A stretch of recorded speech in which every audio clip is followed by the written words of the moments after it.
Dicho eso, bueno, arranco mientras se siguen sumando por los agradecimientos. La verdad que quiero agradecerle especialmente a Valentina por el espacio, por el tiempo que le dedica a la organización de esto. Nos está ayudando ahí Valentina Molina Esperanza, que es una compañera como ustedes, que va a estar rindiendo también y que nos está asistiendo con el Meet y con dar ingreso.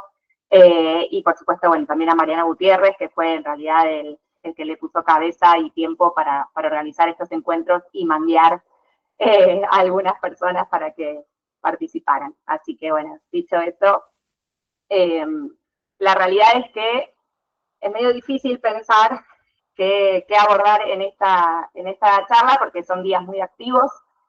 Sé que la semana pasada tuvieron en el gremio un encuentro que estuvo Mariana Coban y Analia Cascone hablando de migrantes y refugiados. Después tuvimos esta semana también un encuentro sobre salud. Entonces, bueno, hay mucha actividad superpuesta en la que es difícil, que por supuesto no todos y todas habrán coincidido. Entonces, priorizar o de qué modo priorizar temas no es sencillo. No es que por preguntar acá a ver por dónde quieren arrancar sería medio difícil encontrar el consenso. Así que hice un esquema muy básico pensando en las cosas que uno tiene que pensar o que tiene que llevar al examen. Y después, bueno, la idea es que, por supuesto, pregunten, participen, comenten, y si quedasen muchas cosas en el tintero, quizás sobre el final de la charla, alrededor de las 4:15, si quieren ir poniéndolas en el chat, como para que pensemos a ver si damos a tiempo a pensar en otro encuentro conmigo o con otra persona, pero que podamos abordar las cosas que no llegamos a charlar acá.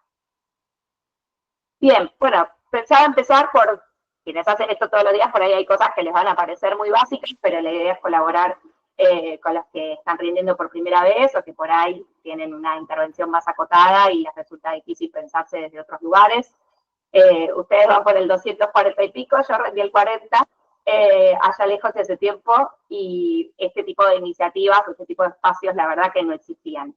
Había toda otra concepción respecto de los PJ, así que celebro muchísimo que existan los grupos de WhatsApp, estas actividades y el compañerismo para rendir, porque me parece que siempre el conocimiento es un proceso colectivo, más allá de los resultados.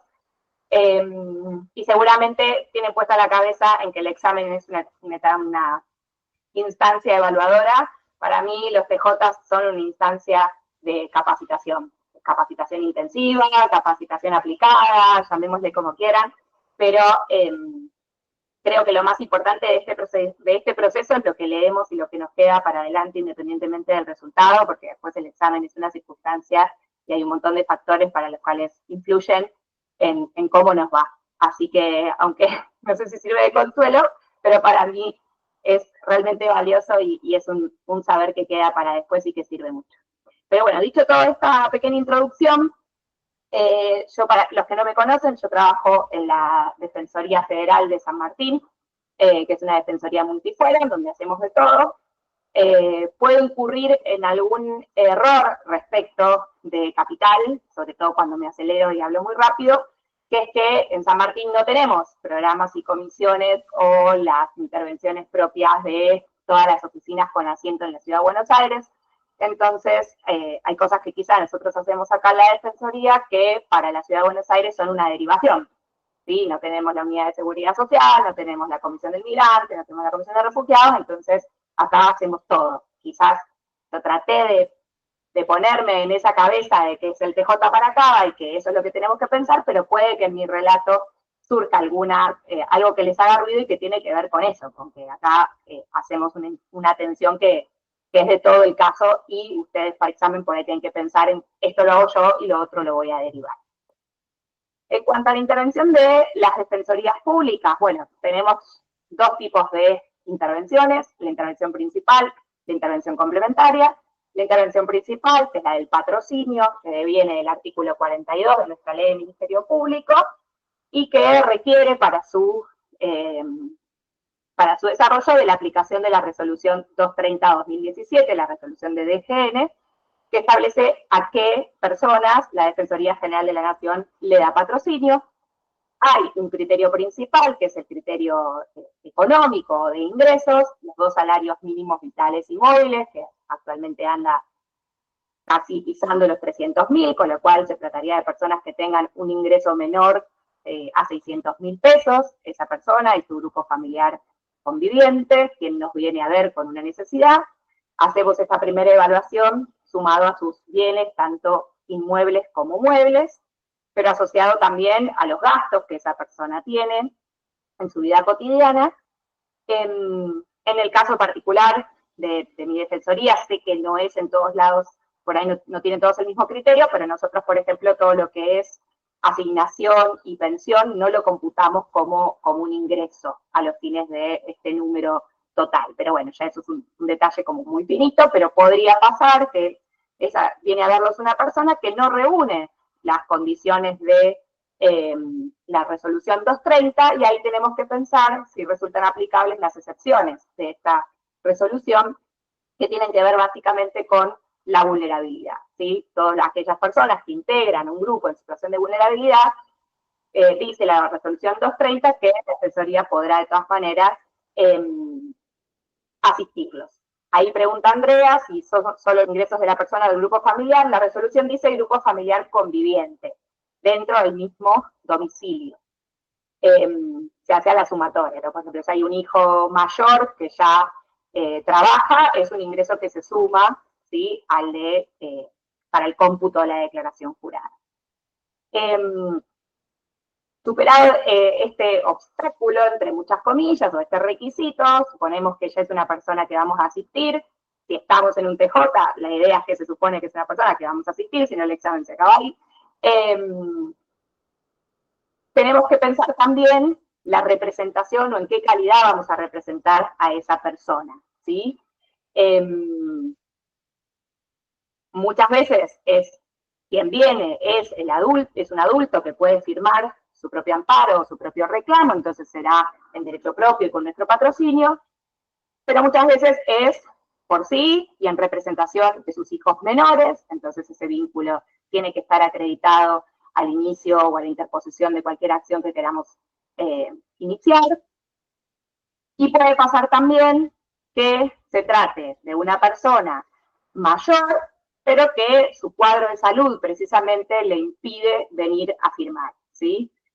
No tiene una restricción de capacidad, no está impedido de representarse en juicio, pero está así impedido de, en ese momento particular, porque está internado, porque tiene una dificultad puntual, está impedido en ese momento puntual de firmar. Bueno, muchas veces tratamos de saldar ese requisito formal mediante la firma, por ejemplo, del padre en representación del hijo mayor, pero por la subsistencia de los deberes alimentarios del 537 en adelante del Código Civil y Comercial. O bien también podría, y en el caso de los hijos menores, del 677 en adelante, que es la representación de niños y niñas en los expedientes. Esto me parece que es algo importante para cuando uno hace el examen, para decir, ¿sí?, si es una persona que no va a firmar por sí, bueno, en qué calidad firma, quién firma, es un elemento porque en definitiva es un requisito formal que podría ser observado al momento de la interposición de la demanda. Y la intervención complementaria que mencioné es la otra modalidad a la cual nosotros podemos intervenir, que está establecida en el artículo 43 de nuestra ley del Ministerio Público y en el 103 del Código Civil y Comercial de la Nación, que es la representación de niños, niñas y adolescentes y de personas con discapacidad. No ya en este carácter de patrocinante, sino para velar por sus intereses y su real acceso a el debido proceso y a la justicia. Aquí lo que puede acontecer en algunas circunstancias, o lo que podría darse de raro, es que los juzgados dan intervención de manera automática muchas veces, por tratarse de personas mayores, que quizá tienen algún grado de senilidad, pero que no tienen efectivamente un juicio de restricción de la capacidad. Entonces ahí nosotros hacemos un análisis un poquito más finito del expediente, para ver realmente en qué condiciones está, si hay una situación de urgencia que no se está resolviendo, quizá la cautelar fue rechazada o la cautelar está sin resolver. Entonces nuestra intervención, aun cuando en términos estrictos no procedería porque no hay una persona con restricción de la capacidad o no hay un niño o una niña en el marco de ese expediente, a veces tomamos una intervención que tiene un carácter provisorio, que tiene un carácter precautorio, solo para resguardar o garantizar el acceso a la justicia de esa persona. También podemos eventualmente declinar esa intervención complementaria sin perjuicio de que el juez o la jueza, como garantes del proceso, si advirtieran en algún momento alguna vulneración a sus derechos o algún inconveniente en ese acceso a la justicia, puedan volver a darnos intervenciones. Es decir, que el rechazo de una intervención complementaria no es definitivo y si las circunstancias del expediente cambian, ese expediente podrá volver y podremos asumir esa representación. Cuando intervenimos digamos, de manera complementaria, muchas veces es un escrito sencillo de adhesión, porque el abogado o abogada hizo bien su trabajo y las cosas están bien planteadas, no tenemos más que decir. A veces tenemos que mejorar fundamentos o responder cosas que la otra parte no respondió y que son importantes a los fines de la resolución del proceso, y a veces las cosas están muy mal hechas, y si bien no es la idea de la intervención complementaria, podemos terminar teniendo un rol más activo que implique de alguna manera una reconducción de ese proceso. Podría pasar, nos ha pasado de hecho, que esté hasta incluso mal identificado el demandado de ese proceso, porque no era la obra social a la que la persona estaba actualmente afiliada, y por ende su hijo tampoco, y hemos tenido, bueno, que ampliar los pedidos de medidas cautelares, que reconducir esa demanda, etc. Es decir, que no es lo común, pero podría pasar, y sería lógico que en un examen de tratarse de una intervención complementaria tenga alguna cuestión que requiera obviamente de un escrito más complejo, de un escrito más completo que el de la simple adhesión o no oposición a el requerimiento de la parte principal. También podría pasar que nos llegue un expediente porque el abogado particular o la abogada particular que intervenía abandonó ese proceso, y allí, digamos, la única particularidad sería, si vamos a intervenir como patrocinantes, obviamente tenemos que verificar que sea una causal de procedencia de nuestra intervención en función de las 230 que mencionaba antes, y si hubiera algún plazo vencido o algún inconveniente, el poder alegar la defensa técnica eficaz. O sea, si hay un abogado particular que abandonó el proceso y me llaman a mí a intervenir, lo lógico sería que exista de alguna manera una revisión de esos plazos, de modo tal que yo pueda efectivamente ejercer esa defensa de esa persona, pero hay que alegar la defensa técnica eficaz y que se permita, digamos, que aquello que se haya vencido estar en plazo para interponerlo. Y una cuestión muy importante es que cuando intervenimos como principal, si hay niños, niñas o personas con discapacidad en el marco de ese expediente o en el marco de esa intervención, somos nosotros los que tenemos que pedir la intervención complementaria. Es decir, que intervenga el defensor de menores que corresponda al fuero en el que estamos interviniendo y que le corresponda por competencia. Capital, por ejemplo, en el fuero federal, hacen las veces de defensores de menores la Defensoría de la doctora Plazas y la Defensoría de Mariano La Rosa, en un turno compartido, y ellos, quien interviene como principal, solicita la intervención del otro o de la otra como intervención complementaria. ¿Sí? Esto es importante y es un punto a mencionar dentro de temas de un examen de técnico jurídico, que si mi intervención es principal y se da alguno de los supuestos del 103, requerir esa intervención. Con el punto siguiente, y suponiendo que ya superamos esta cuestión de la legitimidad, si quieren, procesal, se hace, sí, Andrea. Entonces, si yo no te entendí mal, se puede representar, firmar el padre por el hijo mayor sin restricción de capacidad, sin que el hijo tenga restricción de capacidad, invocando los artículos del derecho alimentario. Sí, eso hacemos nosotros, y en San Martín no tenemos inconvenientes. Si vos mirás en términos formales, no es uno de los supuestos de representación, porque se supone que si hay un hijo mayor sin restricción, debe firmar esa persona.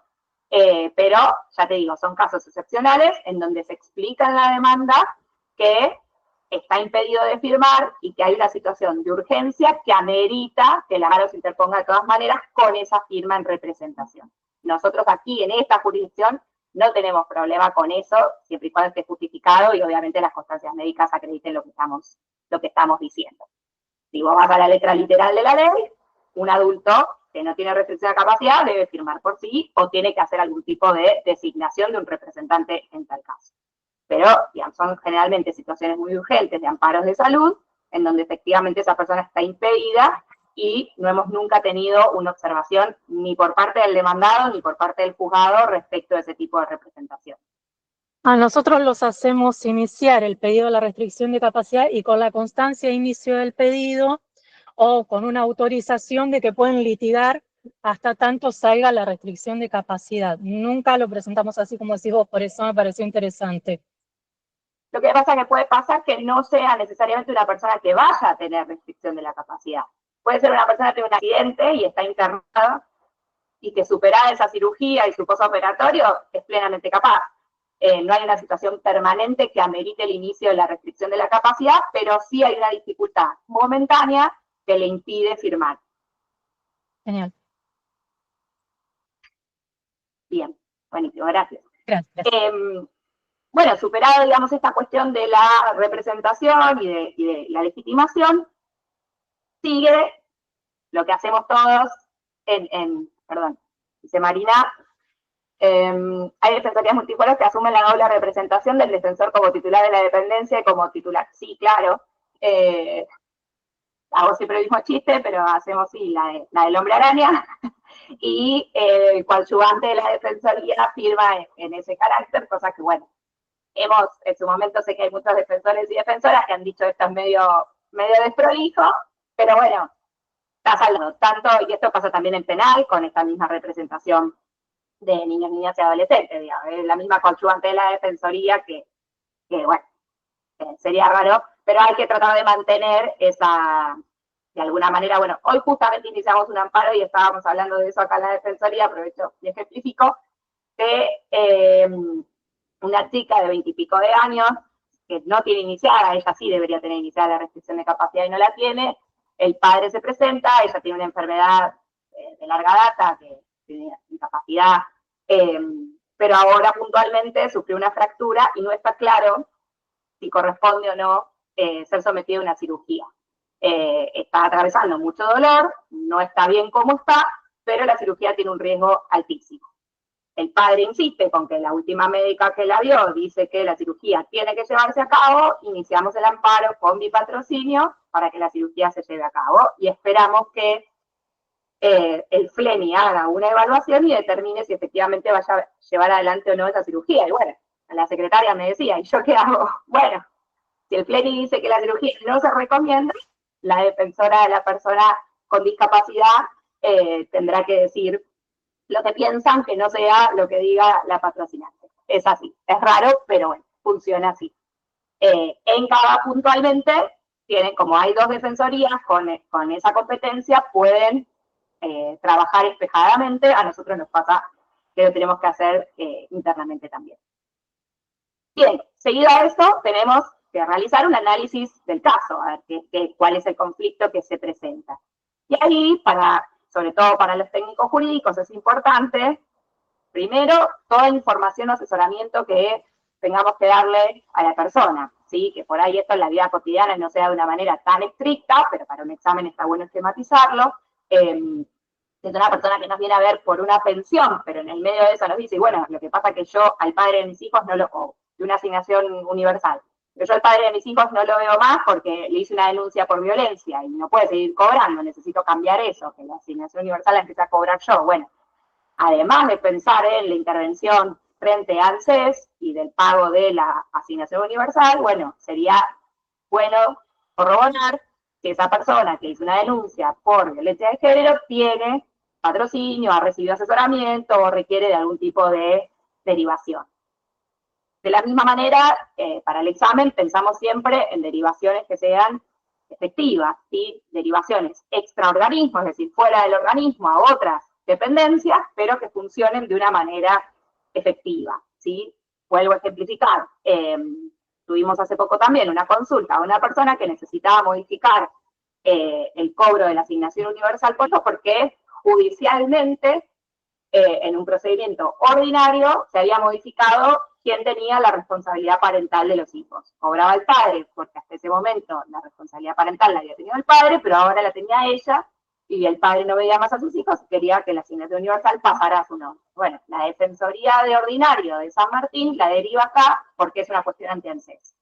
Y cuando le decimos, bueno, ¿tenés las constancias de que la responsabilidad parental de tus hijos las tenés vos? No, la Defensoría no me las dio. Bueno, ¿qué corresponde hacer ante esa respuesta? Bueno, nosotros le hicimos una nota diciendo que efectivamente, sin perjuicio de que cambio de titularidad lo podía hacer sola en ANSES sin nuestra representación, pero que sin perjuicio de ello, para poder hacer ese trámite en ANSES requería de tal constancia, o al menos se le brindasen los datos del expediente donde eso tramitaba para que nosotros pudiéramos pedir vía oficio la constancia correspondiente. Si yo le vuelvo a mandar a esa persona a la Defensoría de San Martín, de donde acaba de venir, diciendo, díganle que, ¿sí? Decirles que lo más probable es que vuelva con la misma respuesta, ¿sí? Entonces, de alguna manera es una buena práctica, aunque no sea técnicamente una derivación, pero sí, bueno, vino hasta acá, yo no le dije que no, pero lo que necesito es esto, esto y esto. Y de la misma manera, hay que pensar las derivaciones o intervenciones que se pueden hacer al interior del organismo. Sean sucesivas o sean conjuntas, ¿sí? No siempre la derivación del caso es porque yo no voy a intervenir más, sino porque necesito que otras áreas hagan un trabajo en paralelo o un trabajo conjunto. Para eso es importante conocer el organigrama del MPD, tener medianamente claro cuáles son las funciones de las distintas oficinas, de los distintos programas y comisiones, ¿sí? Por ejemplo, la comisión del migrante interviene en la apelación de órdenes de expulsión. Entonces, si yo pongo un examen que lo derivo para que lo ayuden a regularizar su situación migratoria, no es una competencia propia de la comisión del migrante. Eso es importante, llévense un resumencito y con eso pueden completar lo que sería el análisis de, eventualmente, las derivaciones o intervenciones que corresponde realizar. Otro aspecto muy importante del trabajo de las defensorías, pero también para el examen, son las gestiones extrajudiciales que nos da lugar el artículo 16 de la Ley del Ministerio Público, la Ley 27.149. Estos oficios extrajudiciales firmados por el titular de la dependencia pueden ser oficios en donde se requiere información, necesito determinado dato y lo pido a través de esta vía. En estos casos, por ejemplo, las historias clínicas también podrían encauzarse a través del derecho del paciente, de la ley específica. Puede ser que requiera de documentación que le sirva a modo probatorio en el reclamo o expediente que vaya a iniciar. Y la mayoría de las veces es la búsqueda de la solución sin llegar a la vía judicial, ¿sí? Por ejemplo, un oficio a PAMI pidiendo que cumplan con la prestación que la persona ya requirió y que el trámite ya lo completó. A veces sirve como una vía de resolución judicial más corta, más rápida, más efectiva. Cuando no es así, es la prueba que me sirve para demostrar que ese organismo o esa entidad fue debidamente intimado, me ayuda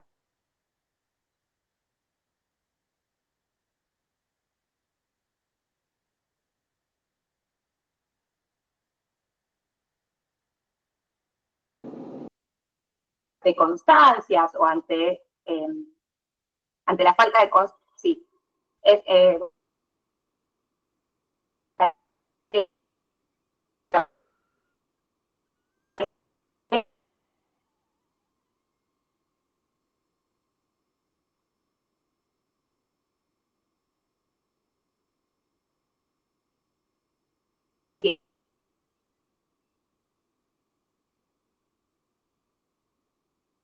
eso es, sí, te corta, es también de mi oficina.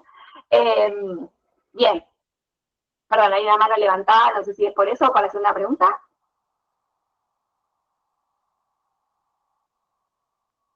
Ah, que se cortó. Sí, sí, sí. Avísenme porque es internet de mi oficina y yo me doy cuenta tardíamente. Pero bueno, retomo un poquito más atrás. Entonces, los oficios del artículo 16 de la ley, como les decía, nos ayudan a conseguir información, nos ayudan a conseguir documental y la gran mayoría de las veces es una vía de resolución del reclamo de manera extrajudicial, pero también la prueba más clara, más contundente de la negativa de esa entidad a cubrir, a cumplir lo que estemos requiriendo, ¿sí? Entonces, muchas veces, aunque la persona haya hecho bien su trámite de reclamo de manera autónoma, hay veces no están las constancias, no tienen el último mail, o la negativa fue en boche, entonces no hay forma de acreditarlo.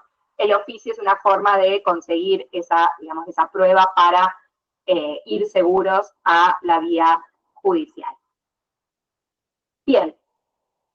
En cuanto a los tipos de acciones, según lo que tengo claro en el temario, no hay especificados demasiados tipos de acciones, entonces lo que tenemos que hacer es pensar las acciones que se interpondrían en relación a los temas de fondo que están enumerados en el temario del examen. básicamente, estamos hablando de procesos de conocimiento, revisiones jurisdiccionales para el caso de migrantes y refugiados, la revisión de los actos administrativos de migraciones y de la CONAREF.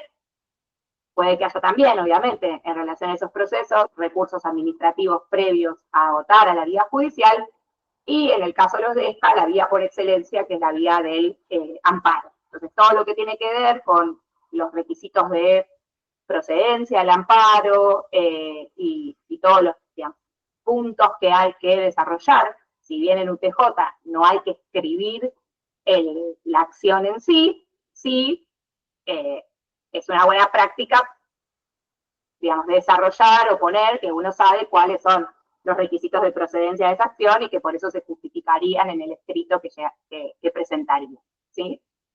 El amparo, muy sucintamente, está regulado en el artículo 43 de la Constitución y en la ley específica, la 16.986, que en realidad es anterior, entonces presenta alguna serie de dificultades con el funcionamiento del artículo 43 nuevo, como le dicen, que es el de la Constitución. Es una acción rápida y expedita que, en función de lo que dice el artículo 43, se puede interponer tanto contra actos u omisiones de autoridades públicas como de actos de particulares, y dice la norma que esa lesión o restricción o afectación a los derechos tiene que ser actual o inminente. Esto es básicamente, esta definición es lo que nosotros tenemos que poder demostrar cuando iniciamos una acción de amparo para que el amparo sea admisible y camine. No va a ser admisible cuando existan otros remedios u otros recursos a votar o interponer. No es admisible para la revisión de actos del Poder Judicial, es decir, de resoluciones del Poder Judicial. Y no va a ser admisible para cuestiones que requieran de una amplitud de debate o de prueba, ¿sí? Se supone que si yo tengo que discutir quién es el sujeto obligado, que realmente tiene esa obligación, y todo eso va a demandar un gran ámbito de discusión con un marco probatorio complejo, bueno, la vía del amparo entonces no era la mejor acción para interponer, ¿sí? El amparo es algo sencillo que, si bien se puede abrir a prueba por el plazo reducido de 3 días, y si puede hacer ofrecimiento de prueba, la realidad es que esa prueba tiende a ser una prueba documental, ¿sí? Un poco compleja y que requiere de poco debate para su análisis. Eso no quita que después en la práctica los procesos de amparo se hayan organizado un poquito de alguna manera, que terminen pasando por cuerpo médico forense, y que tengan, digamos, una demora en su tramitación, pero digamos, la naturaleza de la acción supone lo contrario o requiere lo contrario. También habla la ley de un plazo de 15 días para la interposición desde que ese acto u omisión tuvo lugar, está en el artículo 2, bueno, la realidad es que esto está plagado de excepciones, jurisprudencialmente es muy difícil que se rechace una acción de amparo. ¿Esto por qué? Porque primero que la excepción por excelencia es la continuidad en esa vulneración o esa restricción al derecho que estamos alegando, y es lo que suele pasar. Si yo requiero, por ejemplo, una prestación médica y está incumplida, nadie me la otorgó, no hay, digamos, eso se sigue, es una vulneración de un derecho que se sigue produciendo en el tiempo, entonces no hay, digamos, una fecha cierta a partir de la cual contar 15 días, ¿sí? Es muy raro que ese sea el motivo de rechazo o de inadmisibilidad de un amparo, sobre todo en materia de salud, pero para eso, de todas maneras, uno tiene que hacer su litigio prolijo, y para esto de vuelta vuelven a ser importantes los oficios extrajudiciales porque eventualmente nos permiten reeditar este plazo. Yo remito el oficio por 48 horas, remito un oficio reiteratorio por 24 y al día siguiente estoy metiendo el amparo, nadie me va a discutir que ese amparo es admisible, ¿sí? Y por supuesto, en temas de amparo siempre lo que se pide en el texto de la demanda es la inconstitucionalidad del artículo 15 de la ley, que es la que establece los efectos de los recursos y que, digamos, está saldadísimo tanto doctrinaria como jurisprudencialmente, que si le damos efecto suspensivo y no se puede cumplir ni la medida cautelar, es claro que el amparo pierde toda razón de ser, se desvirtúa la naturaleza de esta acción, que es dar una respuesta rápida y expedita, ¿sí? Entonces, ¿qué vamos a tener que acreditar? Bueno, ¿quién es el sujeto obligado? ¿Cuál es ese acto u omisión que me está generando una afectación? ¿Cuál es ese derecho que está siendo vulnerado o restringido? Y el resto de los requisitos formales. Mencioné ahí el tema de las medidas cautelares, también lo paso medio rápido porque me parece que también es bastante salvado. Cuando, independientemente de que se trate de una acción de amparo y que suponemos que es una vía rápida, la realidad es que va siempre acompañada de una medida cautelar, que tenemos que fundar los requisitos clásicos, verosimilitud en el derecho, peligro de la demora y la contracautela.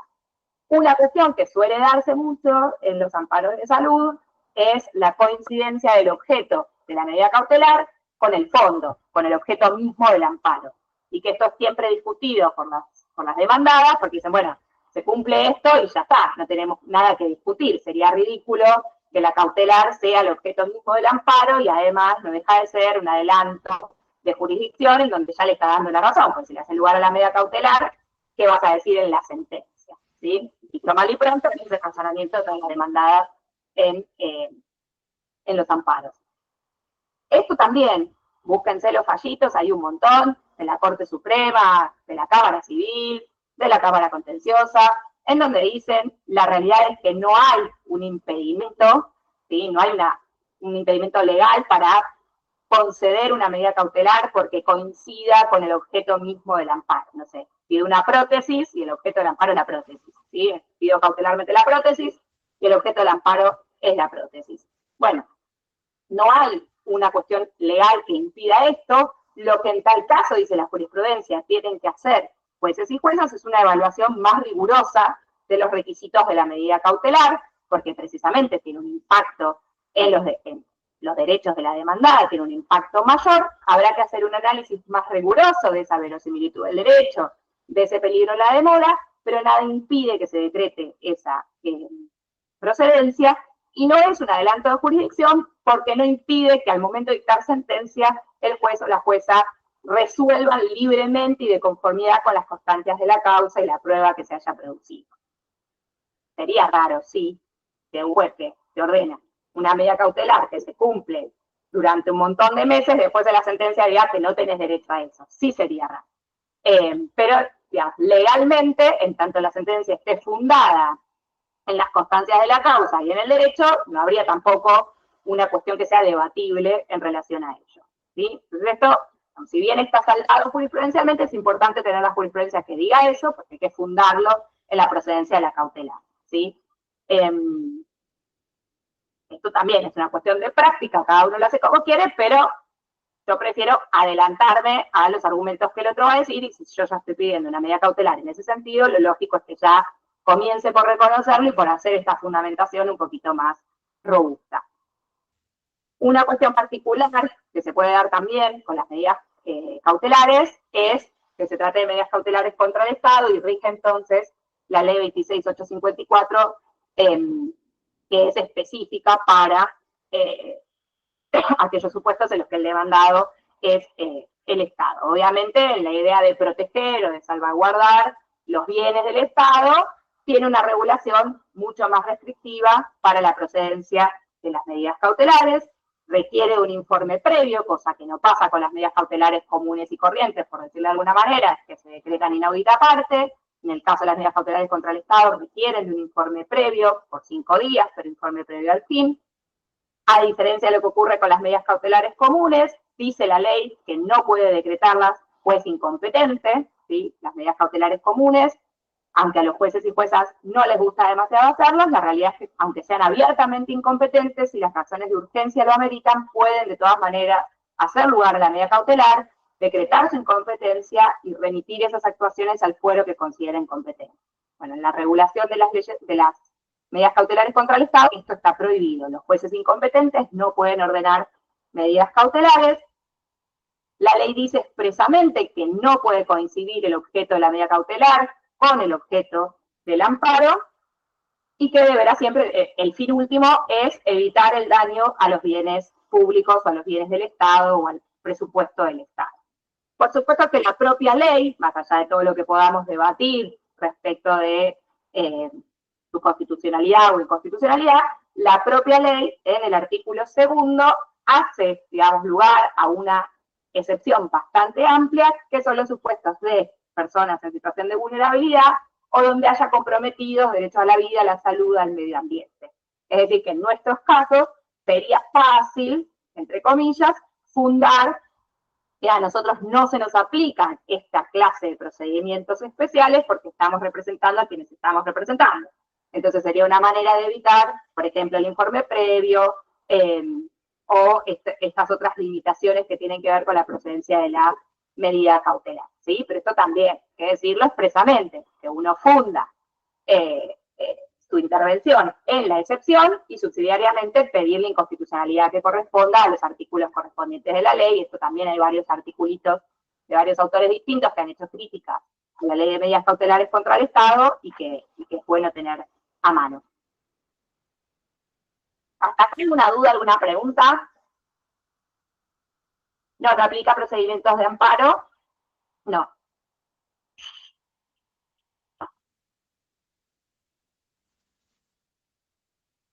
Pero sí en los procesos de conocimiento o revisiones jurisdiccionales que mencionaba antes.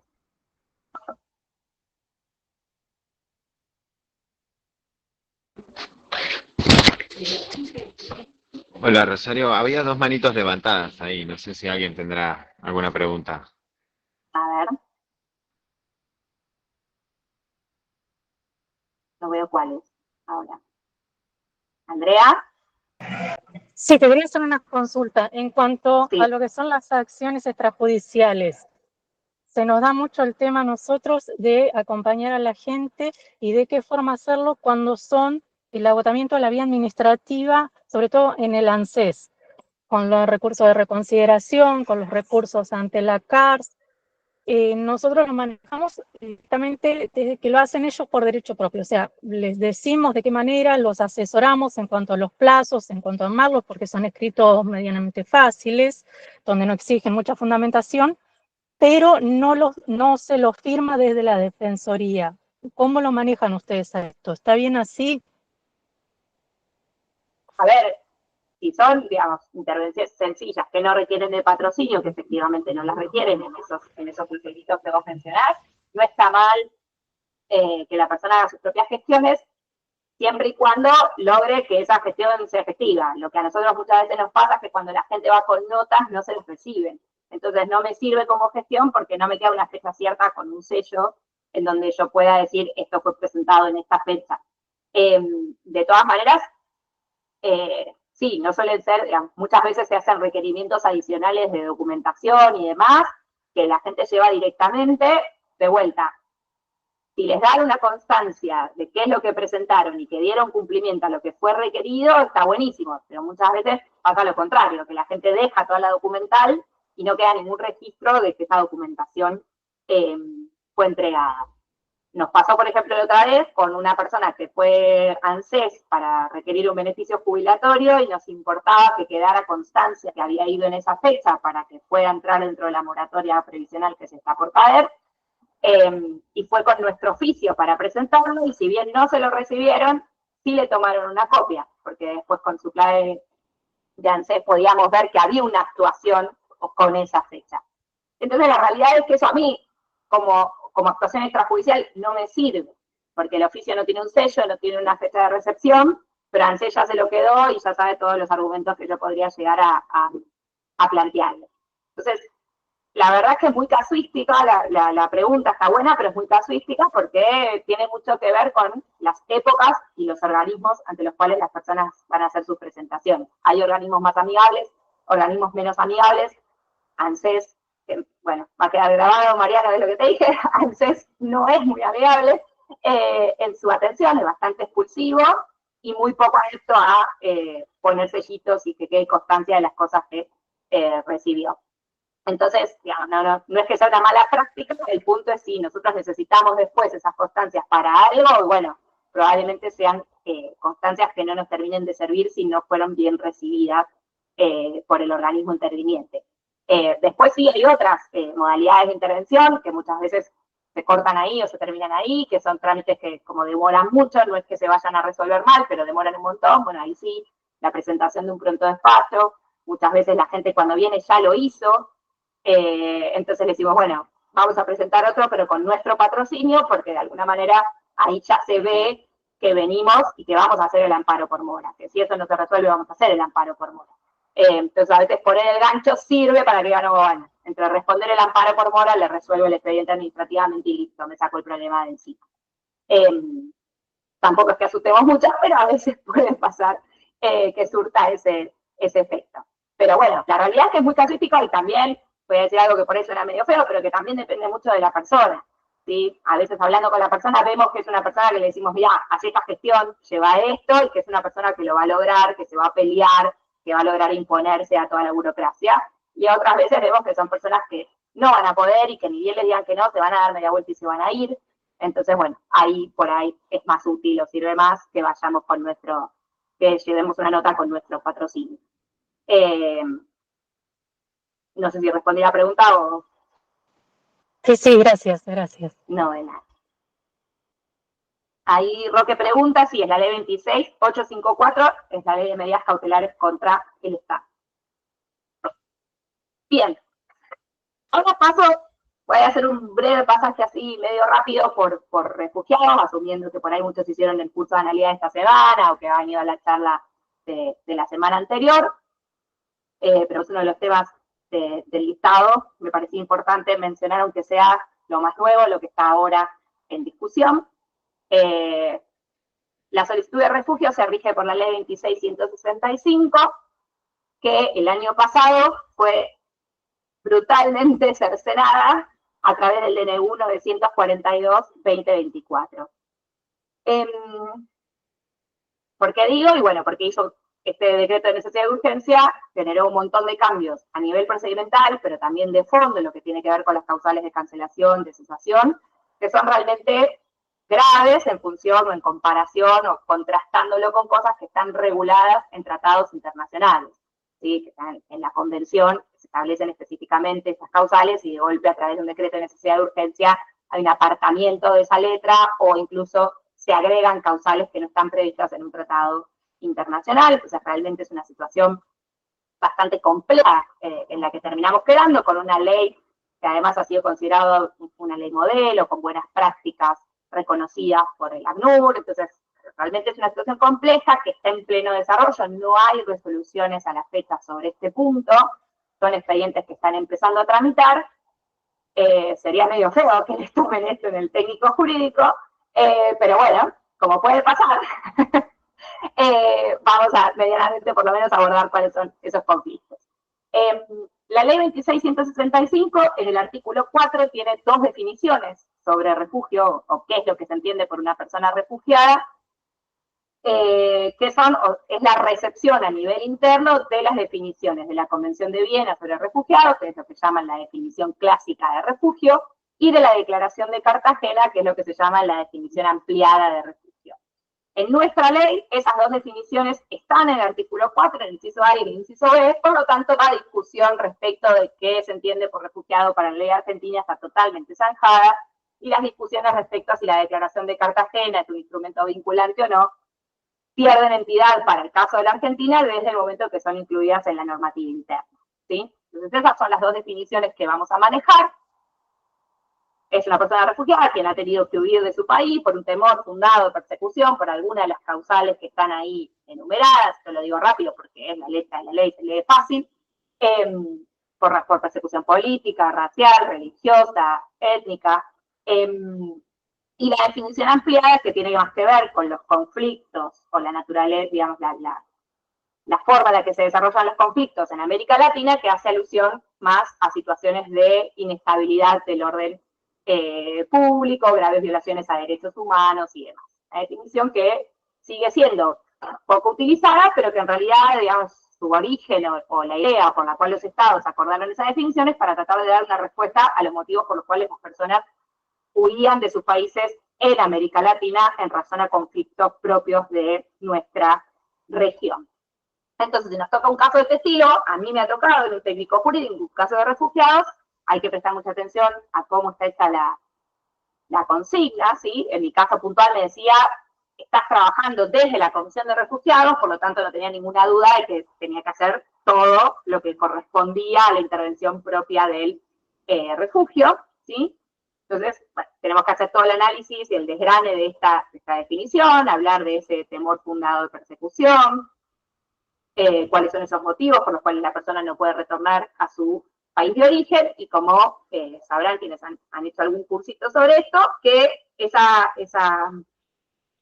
solicitud de reconocimiento de la condición de refugiado se formaliza en un expediente administrativo que tramita ante la Comisión Nacional para los Refugiados, la CONARE, órgano dependiente dentro de Migraciones del Ministerio del Interior, ahora Secretaría. Se formaliza a través de una carta en donde se explican esos motivos, hay un formulario, luego esa persona tiene una entrevista de elegibilidad donde explica las razones que lo llevaron a huir de su país y por las cuales no quiere regresar. Con posterioridad a eso se puede presentar un alegato, haciendo un poco un encuadre jurídico, y luego de eso corresponde que la CONARE se expida sobre la solicitud, es decir, si corresponde o no reconocer a esa persona como refugiada en nuestro país. Este trámite netamente administrativo no requiere de patrocinio jurídico obligatorio, pero muchas veces, bueno, las personas son derivadas, de todas maneras se hace el ofrecimiento de que existe una comisión especializada dentro de la defensa pública, y pueden efectivamente asistir del inicio del procedimiento o en una etapa posterior, a la entrevista, en la etapa de alegatos, donde quieran, podrán contar con representación letrada.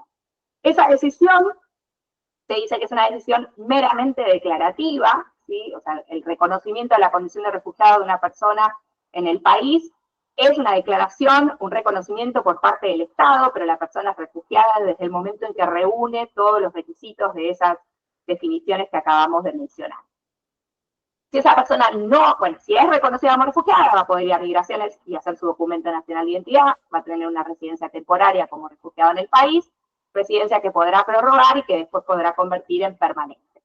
Pero si no es reconocida como refugiada, se inicia la etapa recursiva de ese expediente, se interpone un recurso jerárquico, se interponía en la antigua letra de la ley, un recurso jerárquico en el término de 10 días, ese recurso pasaba a resolución del entonces Ministerio del Interior, breve intervención de la Secretaría de Derechos Humanos, y si el recurso se terminaba confirmando la decisión negativa, quedaba vigente la posibilidad de interponer proceso de conocimiento de revisión jurisdiccional, es decir, que ese acto administrativo sea revisado judicialmente, ¿sí? Para apertura de un proceso ordinario con todas sus instancias y la posibilidad de llegar hasta la Corte Suprema de Justicia de la Nación, todo eso con efecto suspensivo, es decir, la persona iba a poder seguir renovando su precaria como solicitante de refugio, mientras todo ese proceso tenía lugar. ¿Qué hizo el decreto de necesidad y urgencia? Modificó, además de estas cuestiones de fondo que les mencionaba antes, que no me voy a meter ahora porque no llegamos, pero sí modificó el procedimiento y dijo que ante la decisión, o dice que ante la decisión negativa de la CONARE, solo procede en el término de 5 días un recurso directo ante la Cámara Federal del domicilio que corresponda, ¿sí? Es decir, en principio, y según el fallo Senat de la Corte Suprema de Justicia de la Nación, las solicitudes de refugio deben ser revisadas allí donde reside la persona solicitante. Entonces, si vive en San Martín, su expediente tiene que ser revisado por la Cámara Federal de San Martín. Entonces, el DNU lo que dice es que deberá interponerse un único recurso, que se llama recurso directo, en el plazo de 5 días, que tramitará ante la Cámara Federal del domicilio que corresponda. Es decir, que ahora lo que hay que hacer es llevar un recurso ante la propia CONARE, la administración genera lo que sería la contestación de demanda y lleva eso a sortear ante la Cámara Federal que corresponda. Y dice el DNU que seguido a ello, una vez que la Cámara resuelve, solo queda interponer un recurso extraordinario federal que a los efectos de este procedimiento no tiene efectos suspensivos. Para que no lo percibe, eso es un horror. Vamos a resumir. Entonces, ¿cuáles son los problemas que podemos alegar frente a esto? Bueno, obviamente, la reforma de una ley como la que teníamos, la ley 2665, por la vía de un decreto de necesidad de urgencia, cuando no están dadas las razones ni de necesidad ni de urgencia para proceder de esa manera, ¿sí? Esta utilización del DNU como una vía regular, normal de legislar, cuando en realidad no están dados esos supuestos, eso como criterio, como argumento general, digamos, que hace caer la procedencia del DNU. pero después analizar, obviamente, qué alegaríamos, y bueno, las inconstitucionalidades propias de ese DNU, muchas de las cuales son procedimentales, por lo que acabamos de mencionar, como por ejemplo, la interposición de un único recurso, que no me habilita al doble conforme, porque frente a ello tengo en definitiva un recurso que no es ordinario, el recurso extraordinario no es un recurso ordinario a los fines de computarlo para el doble conforme, y además, según la letra del DNU, no tiene efecto suspensivo, con lo cual, si ya me devolvieron a mi país, el daño ya está hecho. Entonces, hay toda una crítica que se puede hacer a este DNU respecto del doble conforme, respecto de la intervención del juez natural, del plazo razonable para preparar la defensa, que en 5 días una persona tenga que recurrir a esta decisión judicialmente, y de los medios para preparar la defensa. Bueno, entre otras críticas que se pueden hacer a esta normativa, llegado el caso y de tener que iniciar este tipo de procedimientos. Una cuestión importante es que el artículo 5 de este decreto de necesidad y urgencia habla de una aplicación inmediata, que si bien es cierto que en términos procesales, las reformas procesales, procedimentales, entran en vigencia de manera automática, y esto ya se perdió en su momento con el DNU 70 migrantes, toda reforma procedimental es de aplicación inmediata al procedimiento. Lo cierto es que respecto de esta situación puntualmente se está haciendo un uso, digamos, una práctica administrativa, si se quiere, bastante perversa, dando por sentado que esa readecuación de los procedimientos vigentes tenía que hacerse de manera voluntaria, digamos, por la persona dentro de los 5 días de entrada en vigencia del DNU. Esto no surge de la norma, si ustedes leen el artículo 5 no dice eso, dice que si una persona es notificada de un acto, le corresponde que se readecue a este proceso. Voy a un ejemplo para que se entienda. Si yo tenía pendiente de decisión mi recurso jerárquico, ¿sí? Había interpuesto un recurso jerárquico contra el acta resolutiva que rechazaba mi solicitud de refugio, eso estaba pendiente de decisión, me notifican el rechazo del recurso jerárquico, tengo 5 días para interponer el recurso directo, ¿sí? O sea, la readecuación era automática desde el momento en que mi expediente tiene una novedad, ocurre algo, pasa algo, ¿sí? Bueno, no es lo que se está dando en la práctica, y las personas empiezan a tomar conocimiento de esto cuando van a renovar sus certificados de residencia precaria y les dicen que su expediente se terminó, está sirve así mágicamente, ¿sí? Es muy complejo, por eso digo que no sería por ahí tan fácil de tomar en un técnico jurídico, y que eventualmente esto tendría que estar dentro de la consigna, porque no surge de la letra de la norma del DNU, ¿sí? Pero bueno, de ocurrir, hay toda una serie de críticas también que se pueden realizar a la interpretación y aplicación del artículo 5 del DNU y su, digamos, puesta en vigencia automática y la readecuación automática de todos los procedimientos, ¿sí? Bien. ¿Alguna pregunta? Sí, Sofía.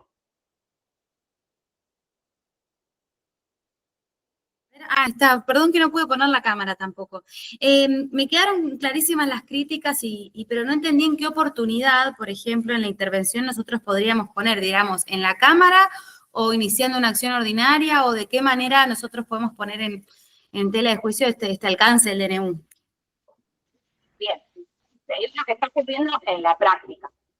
Cuando las personas se acercan a renovar su certificado de residencia precaria como solicitantes de refugio, un certificado que acredita que tienen ese expediente en trámite y que habilita a trabajar, habilita a estudiar, es decir, da la titularidad de una serie de derechos, no acredita identidad, pero sí habilita el ejercicio de otros derechos. Cuando se acercan a renovar, les dan a lo sumo el plazo de 1 mes y les piden que se vayan a asesorar, ¿sí?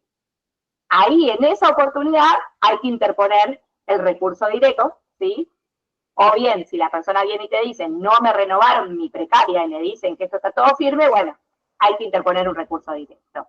¿Qué estamos haciendo nosotros ante esta, digamos, es muy confuso, pero ante esta situación? Es decir, yo tenía mi expediente en trámite, hay un recurso jerárquico pendiente de decisión, ¿sí?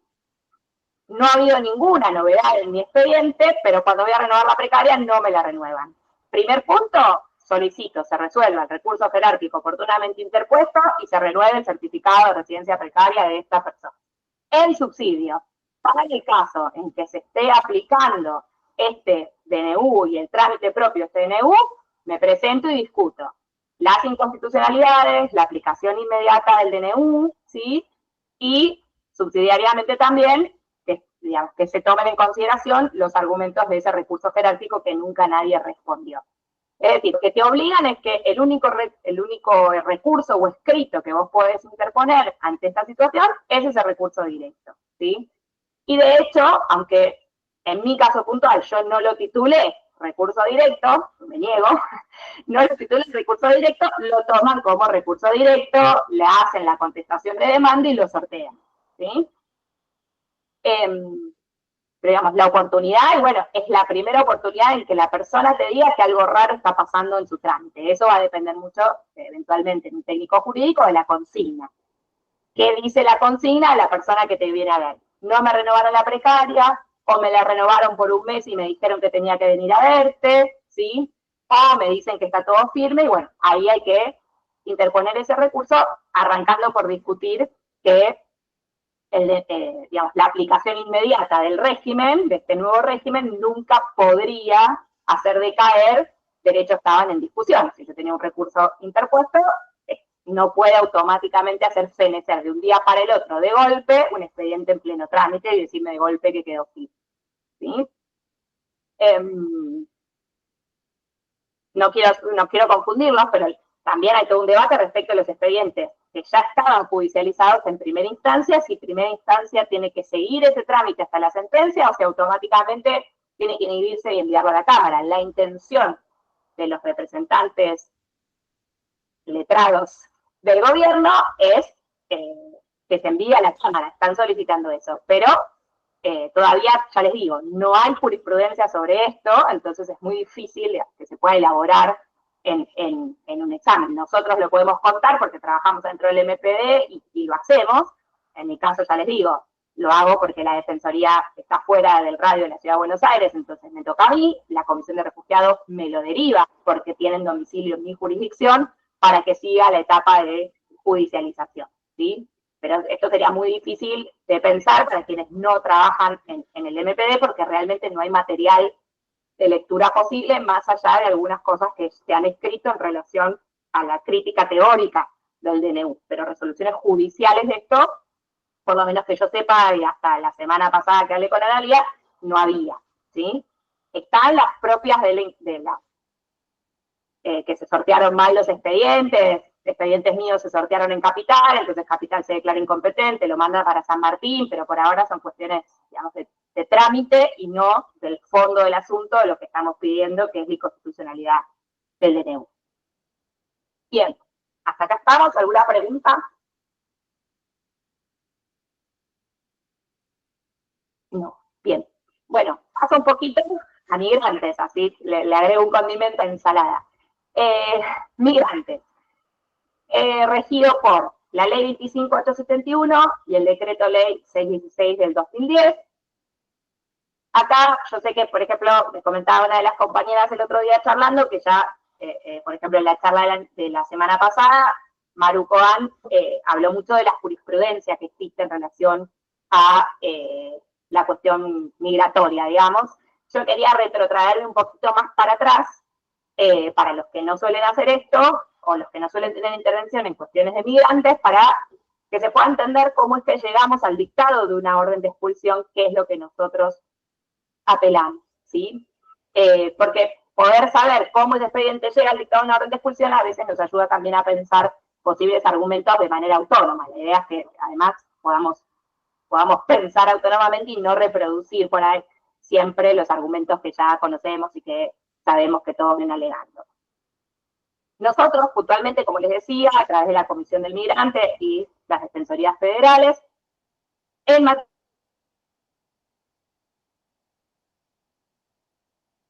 administrativos ante migraciones que no tengan, digamos, una orden de expulsión. Salvo alguna excepción que después les voy a contar.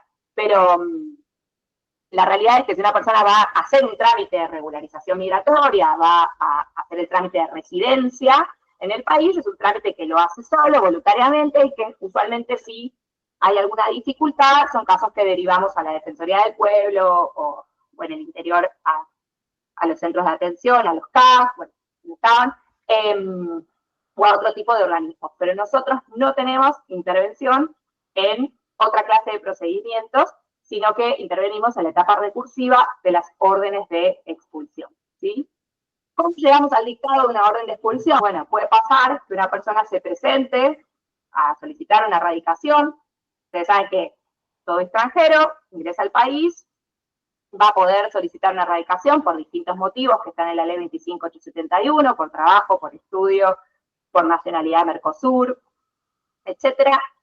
Esas erradicaciones son en principio temporarias, usualmente por el plazo de 2 años, luego se puede pedir la prórroga por 1 año más o por 2 años más, y una vez que se cumple esa sumatoria de años de corrido sin interrupciones, se puede pedir el cambio de residencia temporaria a permanente. También hay residencias que son permanentes desde el inicio, por ejemplo, por hijo argentino, por familiar argentino, contraigo matrimonio, puedo presentarme a pedir directamente una residencia permanente en el país. Bueno, muchas veces la gente se presenta a hacer residencias a las que le faltan requisitos, ¿sí? Entonces ese trámite la migración lo va a rechazar por falta de cumplimiento de la totalidad de los requisitos requeridos para la erradicación, va a intimar a esa persona a regularizar su situación migratoria por un plazo de 30 días, estimo que sigue siendo así, y cuando la persona no pueda presentar esa documentación y no pueda seguir adelante con ese trámite, eso eventualmente se encamina hacia una orden de expulsión por irregularidad administrativa, por estar en el país de manera irregular y sin poder resolver esa situación. Puede pasar también que los juzgados penales informen a la Dirección Nacional de Migraciones que esa persona tiene un antecedente, ¿sí? Que ha sido condenado, que se le ha iniciado una causa, y eso también, Migraciones caratula ese oficio, esas actuaciones, le da curso y eventualmente también podrá terminar en el dictado de una orden de expulsión.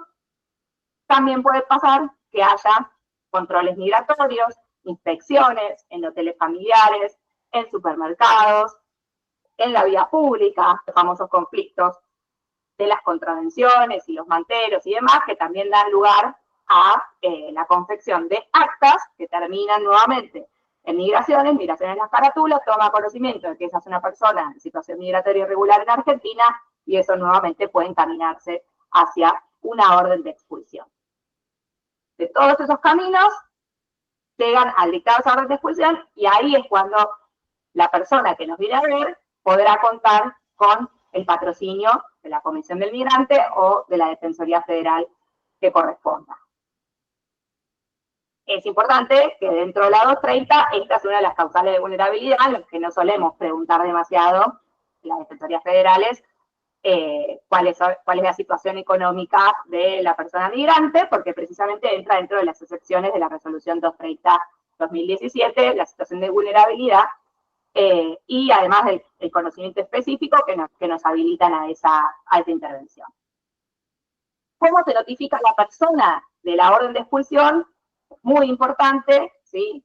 Supone que, como toda notificación, que además restringe seria y gravemente un derecho humano, es necesario que esa restricción, que esa nulidad, que esa cédula sea notificada de una manera fehaciente, ¿sí? Que esa persona efectivamente la reciba, la comprenda. Esto fue una lucha larga que se ha ido mejorando un poquito el formulario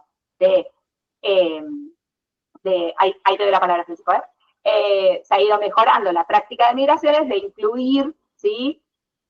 qué recursos corresponde interponer, que va a poder contar con patrocinio y cuáles son los datos de la Comisión del Migrante o eventualmente la Defensoría Federal en el interior, que le van a poder brindar patrocinio para eso, para que pueda llamar, para que pueda acercarse. Sí, Francisco.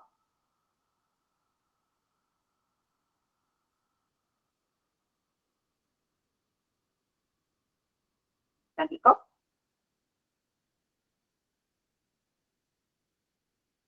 Bueno, sigo. Si después puedes abrir el micrófono o si querés escribir, no sé si por ahí la mano fue involuntaria. Bien, entonces, ¿cómo se notificó a esa persona? Es muy importante, y en el caso de que esa persona venga a vernos tardíamente, tendremos que buscar los motivos por los cuales pedir la nulidad de esa notificación, ¿sí? Muchas veces Hay, obviamente, por la situación de vulnerabilidad propia de la población, hay mucho cambio de domicilio, que no es informado a migraciones, entonces esa cédula es fijada en un domicilio en el que la persona ya no vive, o es fijada en un domicilio que precisamente es un hotel familiar con un montón de habitaciones, se fija en la puerta, esa cédula no llega nunca a nadie efectivamente, entonces hay un montón de consideraciones o de cuestiones que tenemos que tener en cuenta para verificar si esa cédula o esa notificación se hizo bien o se hizo mal. Otra forma de notificarse es obviamente a través del pedido de vista, ¿sí? del expediente, cuando la persona viene y dice, no, quiero renovar la precaria, no me dejan, me dicen que esto está firme, me dicen que esto se terminó, bueno, vamos, tomamos vista del expediente y veremos y tendremos que discutir eventualmente ese acto de notificación con el que nos encontremos ahí adentro. La cuestión de interponer el recurso administrativamente en tiempo y forma es importante desde el momento en que después vamos a pretender la habilitación de instancia en sede judicial, ¿sí? Si Migraciones nos dice que nosotros presentamos ese recurso administrativo tardíamente, nos va a decir que si bien trata el recurso administrativo, no nos va a abrir la vía judicial o que va a discutir la habilitación de instancia en la vía judicial. Entonces, esta cuestión de la notificación en tiempo y forma no es una cuestión menor, sobre todo en este tipo de procedimientos donde sabemos que los recursos administrativos tienden a ser en su 100% confirmatorios de la decisión anterior. Entonces, necesariamente tenemos que llegar a la vía judicial. Bien. ¿Cuáles son los principales elementos con los que trabajamos? Bueno, las órdenes de expulsión se pueden dictar o en los términos del artículo 29 de la ley 25.871 o en los términos del artículo 62 de la ley 25.871. ¿Cuál es la diferencia? Que el 29 nos habla de las causales de impedimento de ingreso y permanencia en el país, en tanto que el 62 nos está hablando de personas que ya tienen una radicación, tienen un documento nacional de identidad como extranjeros en Argentina, y esa radicación va a ser cancelada por alguno de los motivos que están en la ley. ¿Sí? Obviamente, después lean los artículos, hay un montón de causales, muchas de ellas tienen que ver con el registro de antecedentes penales en el país.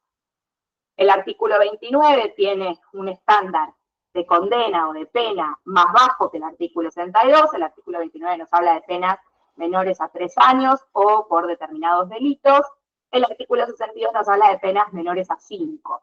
Se supone que el fundamento de esto, la idea de esto, es que precisamente quien ya tiene una radicación en el país puede acreditar ese arraigo, digamos, un vínculo con este país más sostenido, tiene derecho a, bueno, un estándar de protección un poco mayor. Entonces la pena se fija en 5 años.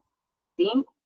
Ahí, bueno, por supuesto, en el artículo 29 tiene todo el debate atinente a la interpretación del 29C, ya zanjado por la Corte Suprema en la Paz a León, fallo que hay que tener a mano, pero que, digamos, viene siendo aplicado de manera sostenida, toda pena menor a 3 años, y en el caso de los delitos que se enumeran a continuación, su interpretación es restrictiva. ¿Sí? Entonces, habla de estupefacientes y contrabando de estupefacientes. Por ejemplo, ha habido todo un debate respecto de la tenencia. Bueno, tenencia no es contrabando, entonces no puede ser considerado dentro de los delitos enumerados en el artículo 29. Son todos debates. Hay un artículo, ahora se me fue el apellido de vuelta, tengo un problema, pero de Alberto, que trabaja en la Defensoría de Corte, sacó un artículo a través del MPD que hace un análisis bastante extensivo de todos, digamos, los problemas y dificultades que se presentan y que han ido pasando a su vez por la Corte Suprema, y ahí van a ver una enumeración de estas cuestiones de interpretación del 29 y del 62. ¿Por qué es esto importante? Bueno, porque cuando nosotros vamos a discutir, obviamente que esto es una materia regida por el procedimiento administrativo, entonces lo que vamos a discutir son las cosas que podemos discutir de un acto administrativo según la ley. A Paz a Leones, Roque, ahí te lo escribo.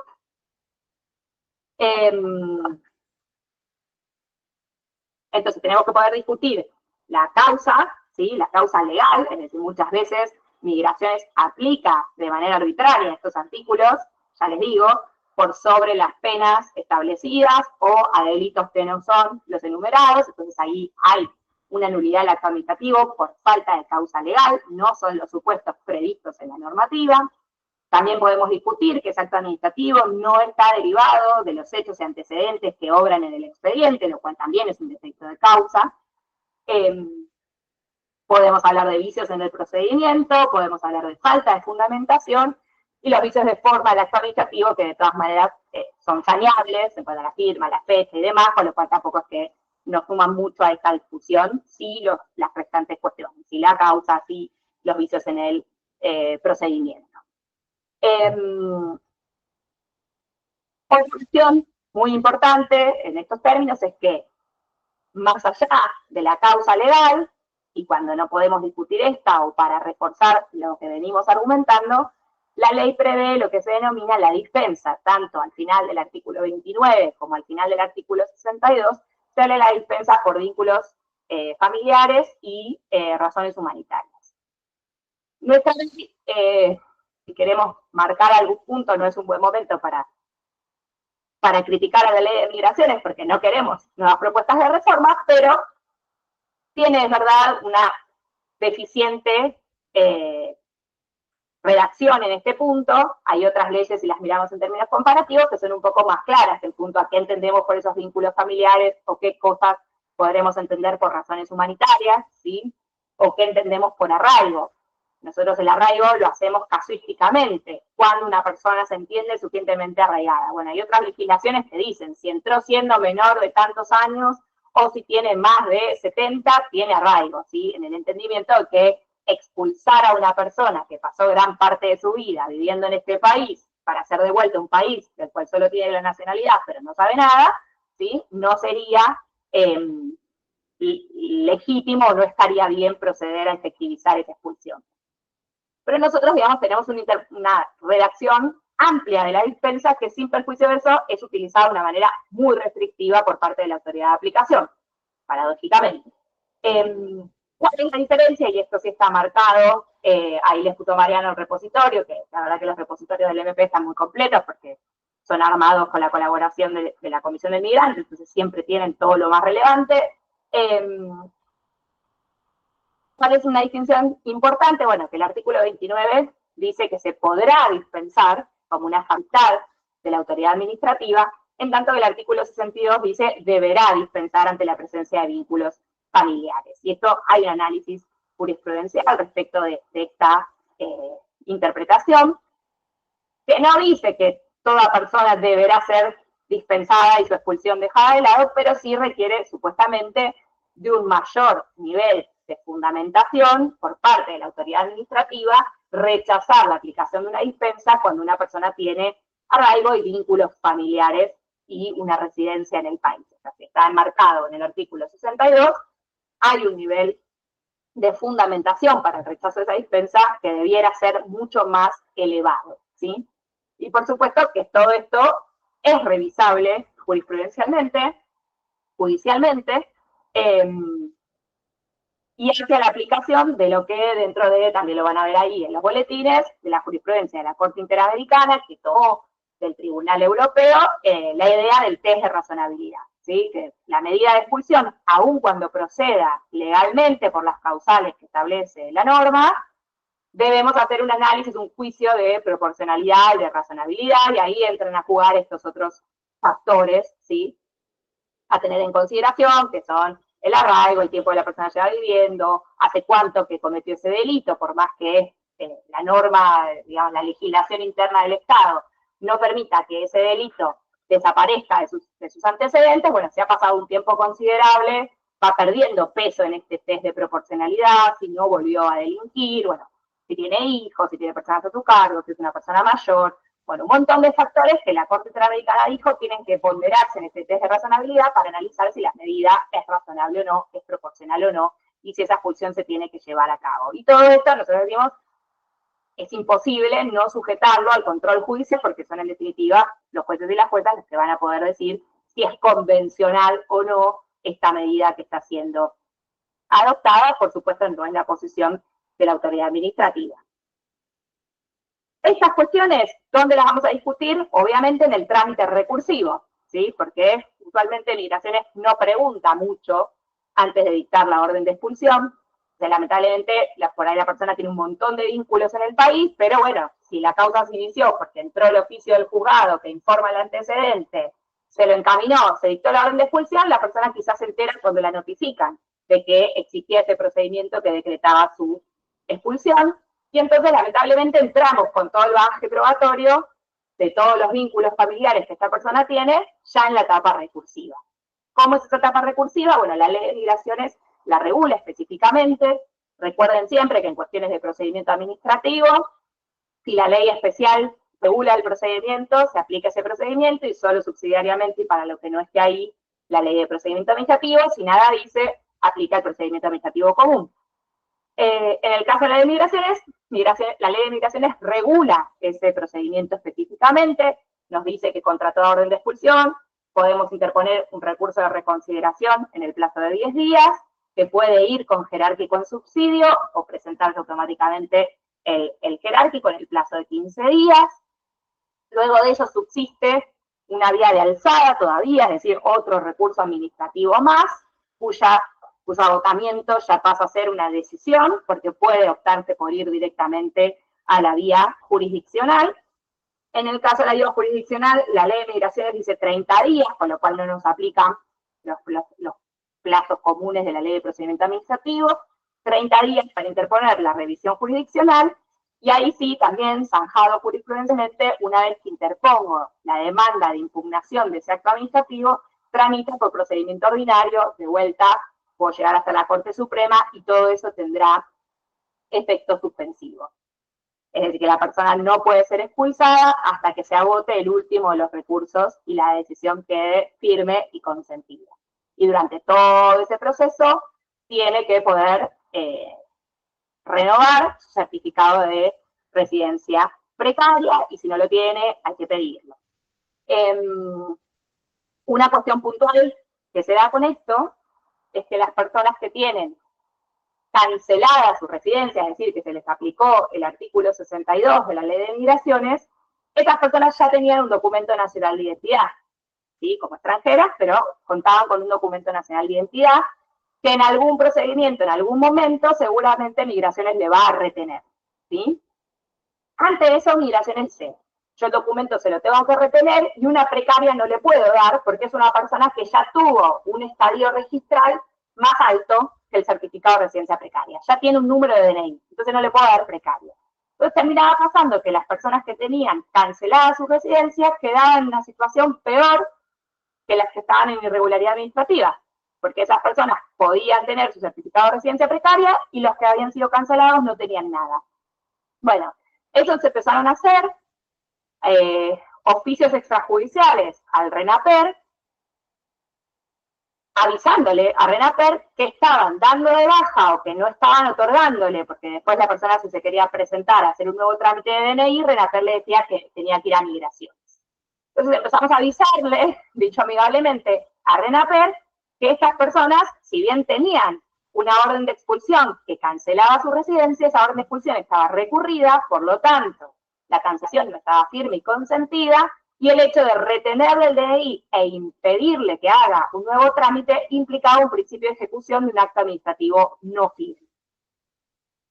Esto, con estos oficios extrajudiciales enmarcados en el artículo 16 de la ley del MPD, RENAPER empezó a preguntarle a Migraciones el real estado de los expedientes, independientemente de nuestra acreditación, y con eso encaminó el levantamiento de las inhibiciones que tenían en el sistema y las personas pudieron recuperar su DNI. Esto se puede hacer por esta vía, eventualmente también en algunos casos se han hecho medidas autosatisfactivas o cautelares autónomas para exigirle a RENAPER el reintegro de los documentos nacionales de identidad. ¿Sí? Digo, para que pensemos, cuando viene una persona, en la integralidad de las acciones que podemos hacer, una cosa es discutir la orden de expulsión, otra cosa es requerir que vuelva a contar, si es una cancelación, con su documento nacional de identidad, y esto hay algunos fallitos, hay un fallo de Moreno, del juzgado de primera instancia, hay algún fallo también en Capital, en donde se ordena el reintegro a RENAPER en el marco de medidas autosatisfactivas, y también eventualmente se puede hacer por la vía del oficio extrajudicial, que por lo menos ahora, con esta administración, y mientras el señor de jurídicos de RENAPER no nos odie, está funcionando y está caminando. Bien, lo último que les quería decir respecto de migrantes, el fallo, espérame, ahora se lo busco después veo la forma de compartirlo. Es un fallo de Moreno, pero ya les digo el nombre. Bien, mientras lo voy buscando, lo último que quería compartirles en relación a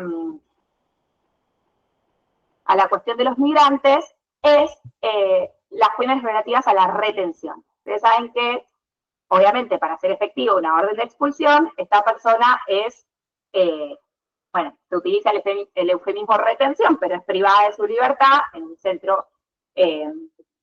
Nosotros no tenemos centros de detención migratoria, entonces son claramente detenidos en alcaldías o en sede policial, a los fines de hacer efectiva su orden de expulsión. Bueno, la realidad es que la gran mayoría de las veces nos ha pasado que son retenciones en donde, digamos, que la orden de expulsión esté firme, en realidad tiene que ver con estos defectos de notificación que les decía antes, ¿sí? Y que cuando la persona no llama o no llama, no tiene real conocimiento de que esa era su situación, la retención lo toma de alguna manera por sorpresa, ¿sí? Podría pasar, muchas veces ha pasado, que la forma en la que tomamos conocimiento de que una persona tiene orden de expulsión es que está retenido. Se va a tomar vista del expediente de migraciones y ahí advertimos que hay todo un procedimiento del cual la persona no tuvo conocimiento, no fue bien defendido, podemos pedir nulidades y podemos reactivar esos plazos para discutirlo realmente. Bueno, ahí claramente hay que trabajar con mucha velocidad. Las retenciones son controladas judicialmente en el fuero contencioso administrativo federal.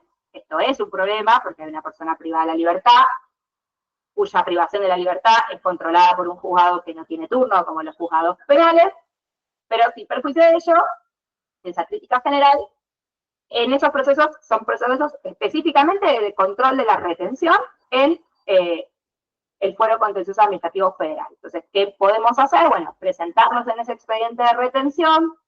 Si ya tuvimos oportunidad de intervenir en el expediente administrativo donde se decretó la orden de expulsión, podemos acompañar esa presentación para darle saber al juez que esa orden de expulsión no está efectivamente firme, ¿sí? Y que se deje sin efecto la retención, se libere a la persona hasta tanto este debate tenga lugar. Si no tuvimos tiempo de hacer todo eso, también sería bueno presentarnos en la retención, pedir la suspensión, decir que empezamos a intervenir para poder tener el tiempo y el espacio para tomar vista del expediente y verificar qué es lo que pasó y si hay algo más para decir.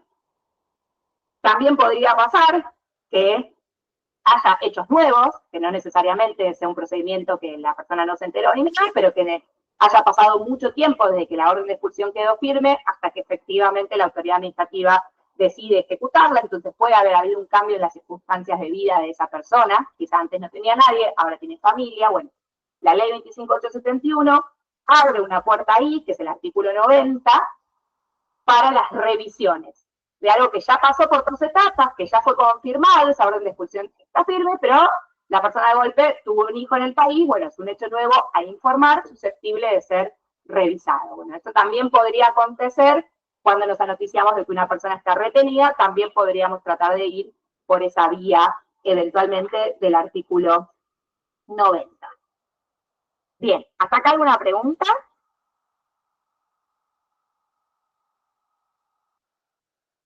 Ahora les voy a buscar el fallo. Francisco, sí. Francisco y Ayelen.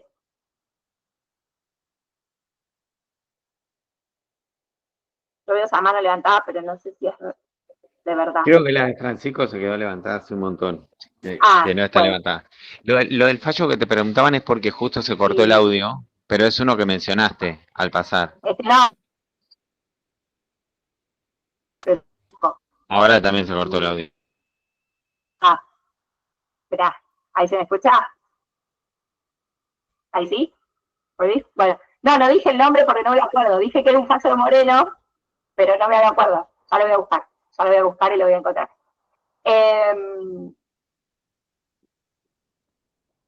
Espera, a ver qué es este. No.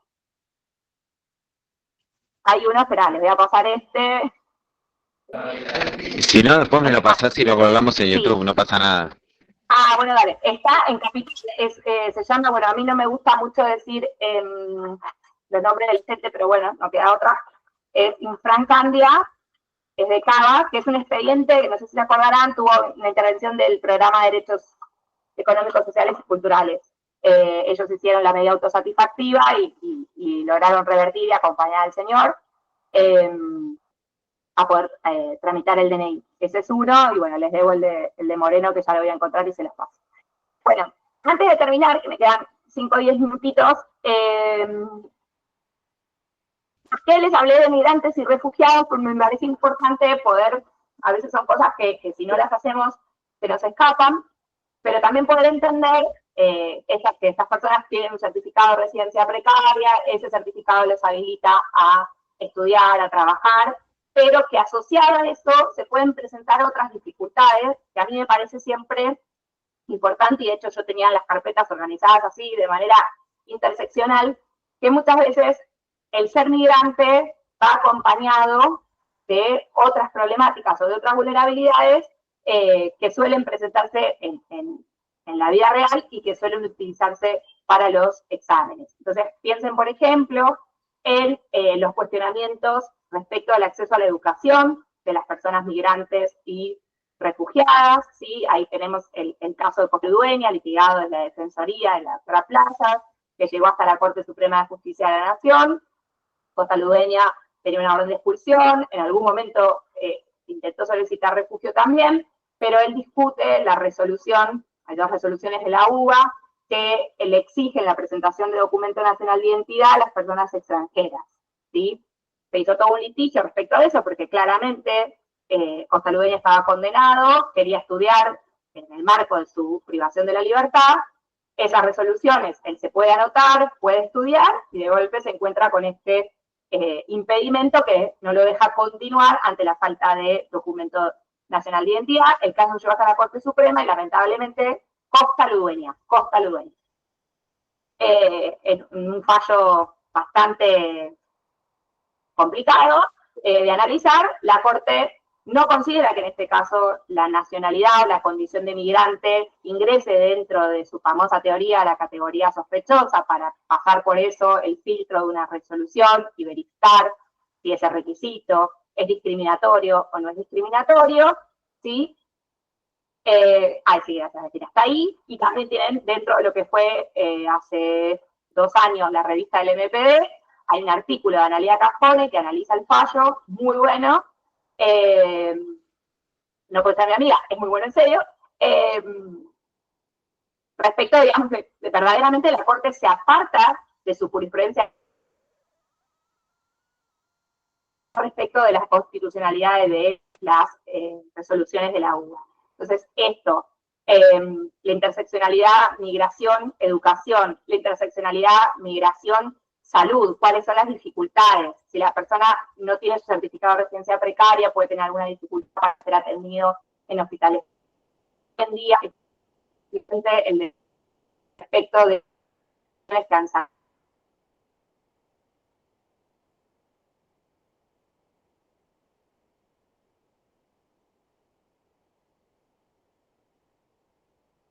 Suma. Ahí veo que perdí conexión. Ahí estoy. Ahí volví. Bien.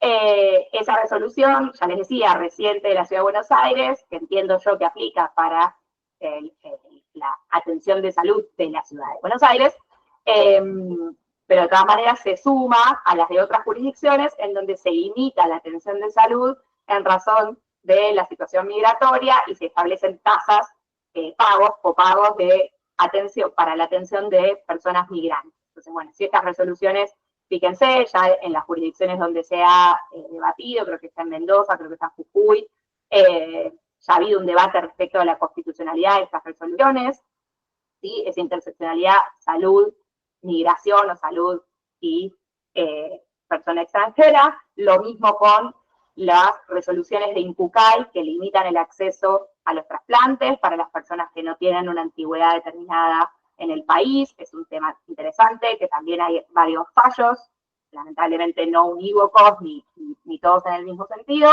pero es una cuestión posible. Y de la misma manera, el tema de todo lo que tiene que ver con seguridad social, ¿sí? Asignación universal, pensiones, jubilaciones, ya digamos, desde el famoso Reyes Aguilera ha habido, Reyes Aguilera que hablaba de el requisito de 20 años para el acceso a la pensión era excesivo, ¿sí? La normativa se fue ajustando, ahora son 10 años, ¿sí? Para las pensiones por discapacidad. Pero de todas maneras, digamos, hay ahí también una serie de planteos que se pueden hacer en relación a la persona extranjera y el acceso a la seguridad social, ya lo digo, AUH, pensiones, jubilaciones, tienen dificultades particulares. La AUH para mí tiene una cuestión muy debatible y que no, digamos, tampoco se ha logrado antecedentes cerrados respecto de esto, jurisprudencia cerrada respecto de esto, pero es grave en términos de que es una política pública que apunta a la protección de las infancias y el requisito de la antigüedad en la residencia en el país está previsto para padres, ¿sí? Para los padres. Entonces es el padre o la madre que va a percibir la asignación universal, el que tiene que tener la antigüedad en la residencia cuando el beneficiario es el niño o la niña, que puede ser argentino, ¿sí? Entonces ahí hay todo debate respecto del propio diseño de la política pública, de la razonabilidad de ese requisito, pero que también es interesante, el principio general, de la no discriminación, la interpretación pro homine, etcétera, etcétera. Entonces, cuando ustedes vayan leyendo, como pensar también en estas posibles interseccionalidades entre los temas que tienen dentro del temario del TJ, ¿sí? No pensar de esta por un lado, migrantes por el otro. Y bueno, y sucintamente en relación a esta, solo mencionar, para que también lo tengan en consideración, en relación a vivienda, si bien lo que tiene que ver con tanto el requerimiento, suele ser un tema de ordinario, ¿sí? El requerimiento de la vivienda, la petición de una vivienda adecuada y demás, se suelen hacer organismos que escapan a la esfera federal. ¿Qué cae en la esfera federal? Los desalojos, que son desalojos de tierras fiscales o del Estado, a los que aplica la ley 17091, ¿sí? Esto, digamos, para mí, en términos de DESCA, vivienda es un elemento central, tener la ley 17091 y conocer los precedentes jurisprudenciales en relación a esto. Lo que hace la ley 17091 es fijar un procedimiento específico que tiende a darle mayor celeridad a la recuperación de bienes del Estado, ¿sí?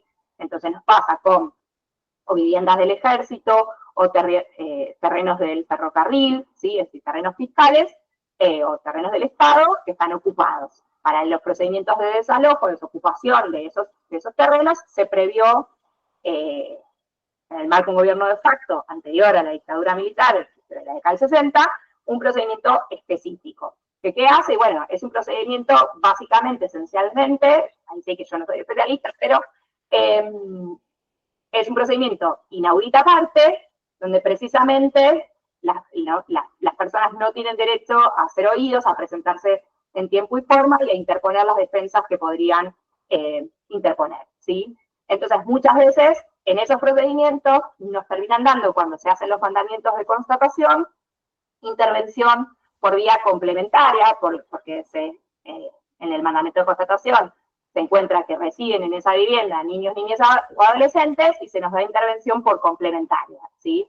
Y la verdad que es una intervención muy compleja porque precisamente es un procedimiento que viene inaudita aparte y en el que nuestra intervención complementaria no se pretende que nos excedamos de ella y que hagamos una intervención como en representación o como una intervención particular o principal, ¿sí? Entonces muchas de esas defensas que queremos interponer son rechazadas. Bueno, fíjense que esto ya llegó a la Corte ya habló de la constitucionalidad, lamentablemente no ve tanto conflicto en la aplicación de la ley 17091, entonces la realidad es que son expedientes que se suelen perder, pero sí es importante, digamos, para mí, en términos de vivienda, desalojo, el conocimiento de esta ley y de las defensas que se pueden interponer o de la eventual participación por complementaria que se puede sostener en el marco de estos procesos. Obviamente también conocer aquellos organismos a los cuales eventualmente daríamos intervención para, ante el inminente lanzamiento, que se protejan los intereses, especialmente de los niños y las niñas, ¿sí? Entonces, en la Ciudad de Buenos Aires, lógicamente, la intervención al Consejo de Derechos de Niños, Niñas y Adolescentes, eventualmente a la CENAC, bueno, no están quedando tantos organismos relativos a vivienda y hábitat, pero sí, digamos, tener, por lo menos en estos temas, el conocimiento de qué oficinas o qué organismos podríamos llegar a darle intervención, aun cuando sean propios de la esfera de la Ciudad de Buenos Aires, como pasa, por ejemplo, con el Consejo de Derechos de Niños, Niñas y Adolescentes. Bien, hasta acá, porque tengo que ir en 5 minutos, pero si alguien quiere hacer una pregunta, tengo ese changüí. Están preguntando más cosas administrativas. La charla de migraciones, no tengo ni idea. ¿La organizó el gremio? Me parece que no, pero no tengo ni idea. Eso. Ahí puso Mariano. Sí. La charla que vos mencionabas es de otro ciclo de charlas, digamos, muy complementario a este, pero bueno, no voy a averiguar si está colgado en YouTube, lo pongo en los comentarios de esta charla cuando la colguemos a YouTube. Y vamos a dar a difusión esta charla con la actualización del flyer en la que dimos, les va a llegar un flyer igual al que les llegó esta, pero con los links actualizados. Bueno, y ahí me dicen por cucaracha que justo salieron las fechas de no penal federal, así que más oportuna esta charla no ha podido ser. Y es la semana que viene, sí. 28 de marzo al 4 de abril. Y algo quiero avisar, Analia Cascone va a estar exponiendo mañana también de preparación para exámenes no penal federal.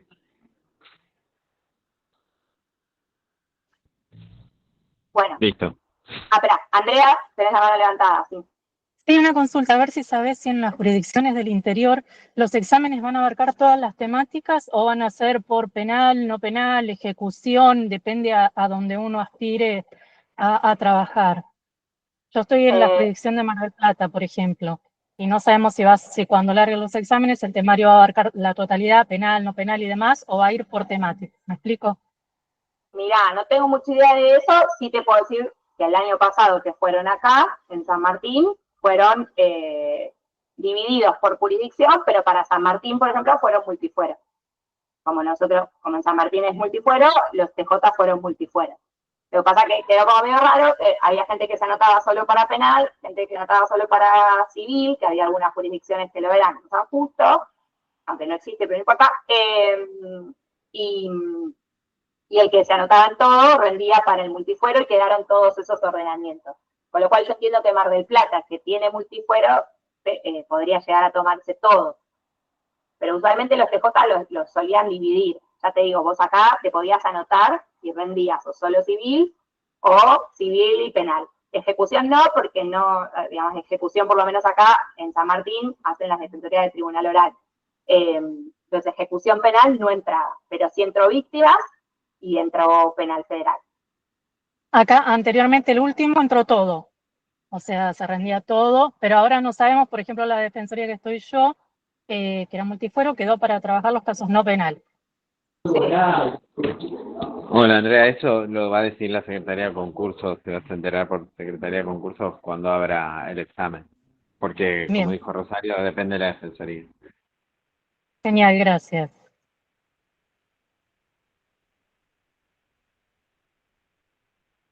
Bueno, si no hay ninguna otra duda, bueno, igual nada, mi mail es rmunoz@mpd, si llegan a necesitar algo puntual, me escriben, y bueno, mucha suerte, espero que les haya sido de utilidad y que no los haya confundido, que les haya agregado información, pero no confusión.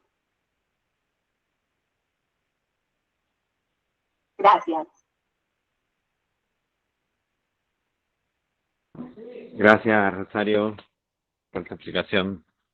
Bueno, los demás creo que ya se están yendo, así que el que quiera hacer